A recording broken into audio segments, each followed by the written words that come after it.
আমাদের এই প্রফেশনটাই এরকম, যেখানে আমাদের পা ভেঙে যাক, পা মচকে যাক বা আমাদের হাই ফিভার থাকুক না কেন, আমাদের কিন্তু কথা যখন দিয়েছি আমাদের কিন্তু ব্রাইড অ্যাটেন্ড করতেই হবে। কথা যখন দিয়েছি কথা আমাদের রাখতেই হবে।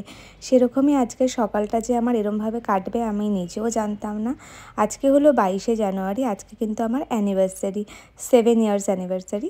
আর আজকে আমার একটা ব্রাইডাল ছিল। আর যারা এই প্রফেশনে রয়েছে তারাই একমাত্র জানে কিভাবে ব্রাইড অ্যাটেন্ড করতে হয়। আমাদের কাছে মনের জোরটাই সবচেয়ে বেশি, আর ব্রাইডকে সুন্দর করে সাজিয়ে তোলাই হলো আমাদের একমাত্র লক্ষ্য থাকে। তখন আর শরীর খারাপ বা কিছু এগুলো কিন্তু মনেই থাকে না, কারণ এই প্রফেশনটাকে আমরা ভীষণভাবে ভালোবাসি। আর অ্যানিভার্সারি সকালে যে আমি এমন একটা দুর্ঘটনার মধ্যে পড়বো আমি নিজেও জানতাম না। আজকে আমার সকালবেলা গেছিলাম আমি বাজারে, বাজার থেকে আসার সময় হঠাৎই আমার গাড়ি স্কিড করে যায়। আর গাড়ি স্কিড করে আমার একটা অ্যাক্সিডেন্ট হয় ছোট্ট মতন। ভাগ্যিস ছোট্ট মতনই অ্যাক্সিডেন্ট হয়েছিল, বেশি বড় কিছু হয়নি। 2 পায়ে ভীষণভাবে আমি চোট পাই, আর অনেকটা করে পা ফুলেও যায়, প্রচুর পরিমাণে ব্যথা। আর কপালটা আজকে এত খারাপ যে আমার বর বলল আমি তোমাকে দিয়ে আসছি গাড়িতে করে। তো যেই গাড়ি বের করেছে দেখে গাড়ি পাংচার হয়ে গেছে। তারপরে আমাদের কোনো কিছু করার ছিল না, টোটো করেই যেতে হয়েছে।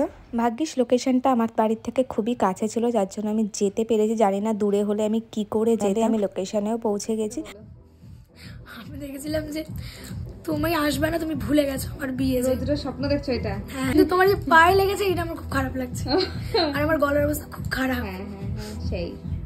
আর আমার এই যে ব্রাইড ছিল যে অপর্ণা, ও কিন্তু ভীষণ ভালো, ভীষণ মিষ্টি ছিল আর ভীষণ কোঅপারেটিভ ছিল, যার জন্য কিন্তু আমি ওর কাজটা খুব সুন্দর করে কমপ্লিট করতে পেরেছি ওর মনের মতন করে।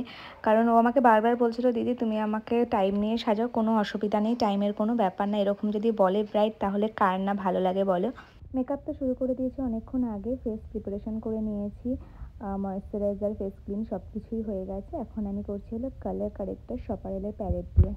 আর এইভাবে বসে দাঁড়িয়েই কিন্তু আমি কাজটা কমপ্লিট করেছি। আর আমার সঙ্গে হেল্প করেছে হলো অনু, আর অজয় করেছে হলো কলকাতা। অজয়ও আমাকে অনেকটা হেল্প করেছে, তো তার জন্য অজয়কেও অনেক অনেক থ্যাংক ইউ। আর কালার কারেক্টিংয়ের পর ওকে একটা হুডা আর ম্যাক দিয়ে বেস কমপ্লিট করে এখন করছি হলো কনসিলার। ওই সপারেলের প্যালেটটা দিয়ে তারপরে কিন্তু ক্রিম, কন্ট্রোর, ক্রিম, ব্লাশ এগুলো ইউজ করেছিলাম, পাউডার দিয়ে সেট করেছিলাম। তো এগুলো আর দেখাতে ভুলে গেছি, এখন সব পাউডার কন্ট্রোর দিয়েছি, তারপরে হলো পাউডার ব্লাশ দিয়েছি, এখন দিচ্ছি হলো ম্যাকের একটা হাইলাইটার, আর তারপরে একটা ম্যাকের ফিক্সিট দিয়ে এটাকে ভালো করে মেকআপটাকে ফিক্স করে নিলাম। আর আমাদের ব্রাইডও কিন্তু একজন সোশ্যাল মিডিয়া ইনফ্লুয়েন্সার, আর ব্রাইডের কিন্তু একটা পেজ আছে অপর্ণাস লাইফস্টাইল বলে, ও কিন্তু ভীষণভাবে ভাইরাল। আর এই যে ওর আই মেকআপটা, ও কিন্তু এরকমই পিঙ্কের উপরে আই মেকআপ চেয়েছিল, আর চোখের নিচটা ও আইলাইনার চাইনি, চোখের নিচটা হলো ও একটু স্মোকি টাইপস চেয়েছিল। আর এদিকে এবার আমি একটু বসে রেস্ট নিয়ে নিচ্ছি, আর অজয় যেহেতু কলকা করছে আমি একটু রেস্ট নিয়ে নিচ্ছি বসে। আর হেয়ারটা কিন্তু এরকমই চেয়েছিল, পুরো গোলাপের পাপড়ি দিয়ে কভার হবে আর চারিপাশে হবে জিপসি। তো জিপসি এখনও ওর আসেনি, তার জন্য আমরা ওয়েট করছিলাম। এই যে জিপসি চলেছে, জিপসিও দিয়ে দিয়েছি চারিদিকে। আর এখন পরাচ্ছি ওকে গয়নাগাটি, আর ওকে সত্যি ভীষণ ভালো লাগলো। আর ও পুরো ফুল লুকটা যেটা ও করেছে, ও কিন্তু নিজের পছন্দ মতন ও আমাকে সবটাই বলে দিয়েছিল যে আই মেকআপটা এরকম হবে, কলকাটা এরকম হবে, হেয়ার স্টাইল এরকম হবে, সামনে দিয়ে কার্ল হবে। তো পুরোটাই চেষ্টা করেছে ওর মতন করার। তো চলো ওর থেকেই শুনে নিই যে ওর লুকটা কীরকম লেগেছে।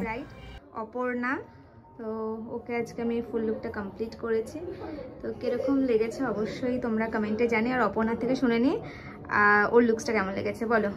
ঠিক আমি যেরকম চেয়েছিলাম দিদিকে বলার পরে দিদি ঠিক সেরকম করে দিয়েছে, মানে আরো সুন্দর করে দিয়েছে, পুরো ঠাকুর ঠাকুর লাগছে আমাকে, আমার হেভি পছন্দ হয়েছে। Thank you. আবার ওর সঙ্গে রিসেপশনে দেখাবে।